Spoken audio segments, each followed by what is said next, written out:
palavra de Deus afirma em Isaías capítulo 55, versículo 7. Deixe o ímpio seu caminho e o homem maligno seus pensamentos, e se converta ao Senhor. Torne-se para o Senhor, porque Ele é grandioso em perdoar. Nós falamos na mensagem anterior sobre a ressurreição dos salvos. Estamos mostrando aqui fatos que acontecerão na volta de Jesus ao mundo, quando Ele voltar. Primeiro haverá a ressurreição dos salvos. Há uma ordem, como dissemos na mensagem anterior, uma ordem dos fatos, uma ordem cronológica, embora estamos falando de assuntos escatológicos, ou seja, de fatos que acontecerão no futuro, a gente pode compreender através da Bíblia as coisas que acontecerão neste momento. Hoje nós vamos ver a ressurreição dos salvos, porque talvez tenha ficado uma curiosidade na mensagem anterior, mas quanto aos que estiverem vivos na volta do Senhor Jesus, o que acontecerá? Bem, se você estar lembrado do que nós ensinamos aqui na mensagem anterior, há de se lembrar que no versículo 16 do capítulo 4 da primeira epístola escrita pelo apóstolo Paulo aos Tessalonicenses, ele deixou muito claro: porque o mesmo Senhor descerá do céu com alarido, com voz de arcanjo e com a trombeta de Deus, e os que morreram em Cristo ressuscitarão primeiro. Se há uma ordem escatológica, ou seja, uma ordem dos fatos, então nós temos aqui, nesta ordem, que primeiramente ressuscitarão os mortos, os que estão mortos em Cristo. E quanto aos que estiverem vivos, talvez seja esta a sua indagação, e quanto aos que estiverem vivos naquele dia? Bom, agora nós vamos para uma outra carta escrita pelo apóstolo Paulo para que possamos, de maneira muito clara, explicar o que vai acontecer neste momento, quanto àqueles que não morreram, mas estiverem vivos no dia que Jesus voltar. Ele escreveu aos Coríntios no capítulo 15, Paulo escreveu aos Coríntios no capítulo 15, versos 50, 51 e o verso 52. Vejamos o que ele disse no verso 50 do capítulo 15 da sua primeira carta aos Coríntios. Ele diz assim: e agora eis, irmãos, que a carne e o sangue, ou seja, agora digo isto, irmãos, que carne e sangue não podem herdar o reino de Deus, nem a corrupção herdar a incorrupção. Ele está deixando muito claro que esse corpo, como ele está sujeito à corrupção, à impureza, não pode herdar o reino de Deus. Portanto, no céu não entrará nada que contamine ou que cometa abominação e mentira. E Paulo deixa muito claro. Ele diz que carne e sangue não herdam o reino de Deus. E ele continua na sua escrita, no verso 51, dizendo o seguinte: eis aqui vos digo um mistério, algo difícil de se entender, algo difícil de se compreender, algo difícil de se ensinar, porque é mistério. Mas é claro que a palavra de Deus diz que o Espírito Santo é quem conhece as intenções do coração de Deus, é quem conhece as riquezas do coração de Deus. Portanto, ele revela para nós através da sua palavra. A palavra de Deus é a perfeita revelação de Deus. E Paulo diz: eis aqui vos digo um mistério. Na verdade, nem todos dormiremos, nem todos iremos morrer até a volta do Senhor Jesus. Mas, no entanto, digo que todos seremos transformados. Muito claro o que Paulo está dizendo para aqueles que creem na palavra de Deus. Ele disse: nem todos morreremos até a volta de Jesus, mas todos seremos transformados. E ele continua no verso 52. No momento, no abrir e fechar de olhos, ante a última trombeta, porque a trombeta soará e os mortos ressuscitarão incorruptíveis, sem possibilidade de corrupção. Por isso ele diz que carne e sangue não pode herdar o reino de Deus, nem a corrupção herdar a incorrupção. Neste momento ele diz que os que morreram em Cristo primeiro ressuscitarão. Depois nós, os que estivermos vivos, seremos transformados. No momento, no abrir e fechar de olhos, ante a última trombeta, porque a trombeta soará e os que morreram em Cristo serão ressuscitados e os vivos serão transformados. Por isso ele diz, nem todos dormiremos, mas transformados seremos todos. No verso 54 ele continua dizendo o seguinte, e quando isto que é corruptível se revestir da imortalidade, então cumprir-se-á a palavra que está escrita, tragada foi a morte na vitória. Não é interessante o fato? Primeiro a ressurreição dos salvos, depois a transformação dos vivos, e quando isso acontecer, quando o nosso corpo que é corruptível, que é sujeito à corrupção, se transformar em objeto incorruptível, como disse João, semelhante ao Senhor Jesus, então aí cumprir-se-á a palavra que está escrita, tragada foi a morte na vitória.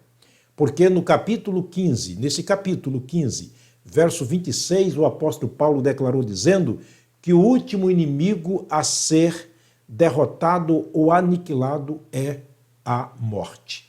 Então não haverá mais morte. A morte foi destruída, a morte foi aniquilada.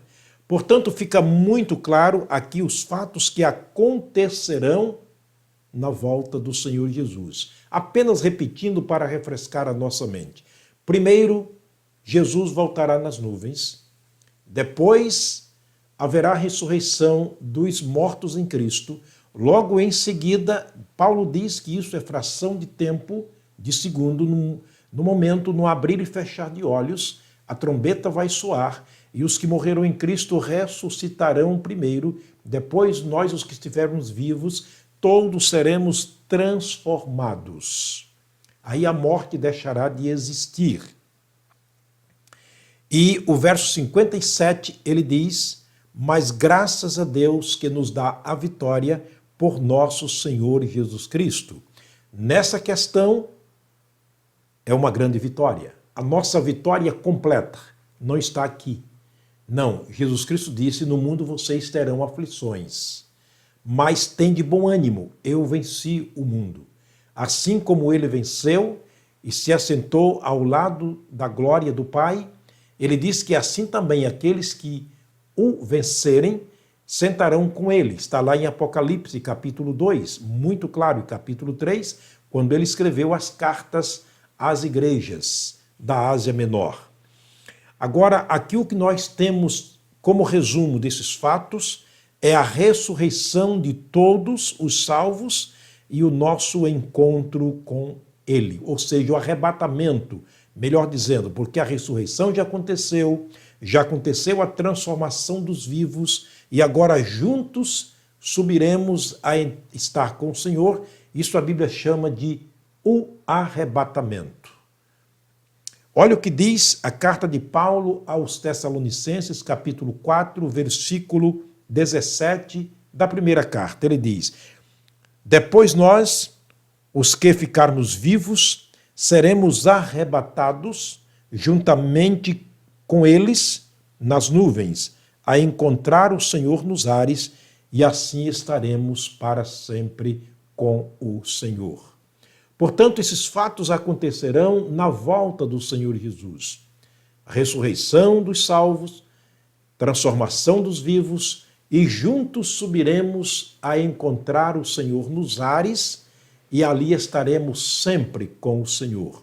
Por isso, o apóstolo Paulo escreve mais uma vez dizendo, no versículo 18 ele diz, portanto, consolai-vos uns aos outros com estas palavras. Fazendo concordância com o versículo 13, que lemos nessa carta, ele diz, não quero, porém, irmãos, que sejais ignorantes acerca daqueles que já dormem no Senhor, para que não haja uma excessiva tristeza como aqueles que não têm esperança.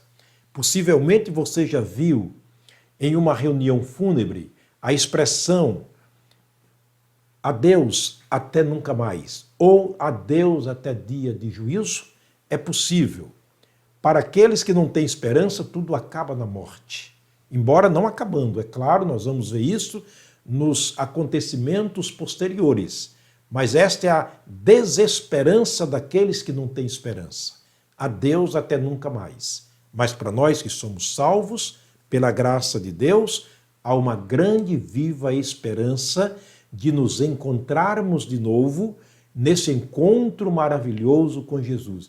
Imagina o querido irmão e o amigo, este encontro com o Senhor Jesus, como disse Pedro, que nós o recebemos, Tiago também falou isto, que nós o recebemos pela fé e nunca o vemos.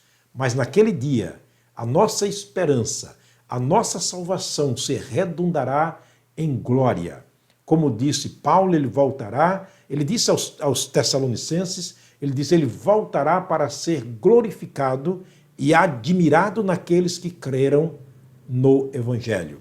Você sabe e lembra da mensagem que eu preguei mostrando quem vai ser julgado?